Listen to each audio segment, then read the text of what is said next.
എന്നാണ് പുള്ളി എഴുതിയത്. മോഹൻലാൽ കരഞ്ഞോണ്ടിരിക്കുന്നു, മാപ്പ് എഴുതി വെച്ചിട്ടുണ്ട്, 2 ദിവസം കഴിയുമ്പോൾ തരാം, പാവം, അയ്യോ നിങ്ങളോട് മാപ്പ് പറയാൻ പോവുകയാണ് അദ്ദേഹം, പൃഥ്വിരാജ് അവരെല്ലാവരും കൂടെ ചതിച്ചതാണ്, അദ്ദേഹം അറിഞ്ഞില്ലെന്ന്. മോഹൻലാൽ അത് പറയുമോ? ആന്റണി പെരുമ്പാവൂർ അത് പറയില്ല.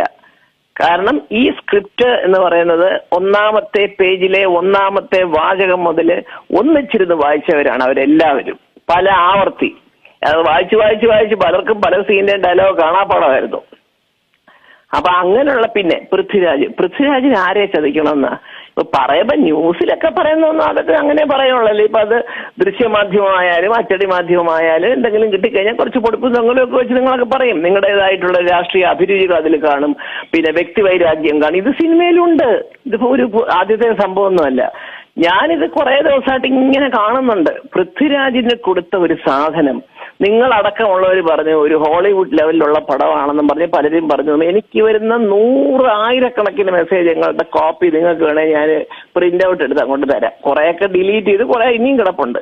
അമേരിക്ക എന്നുള്ളതുണ്ട്, അയർലൻഡ് ഉണ്ട്, സ്വീഡൻ ഉണ്ട്, ഓസ്ട്രേലിയ ഉണ്ട്, ലണ്ടൻ ഉണ്ട്, ഗൾഫുണ്ട്. അപ്പൊ ഞാൻ പറയട്ടെ, ഇവരൊക്കെ പടം കണ്ടിട്ട് വേറെ ഒന്നും പറഞ്ഞില്ല, അസാമാന്യമായിട്ട് എടുത്തിരിക്കുന്നു ചേച്ചി പടം എന്നേ പറഞ്ഞുള്ളൂ.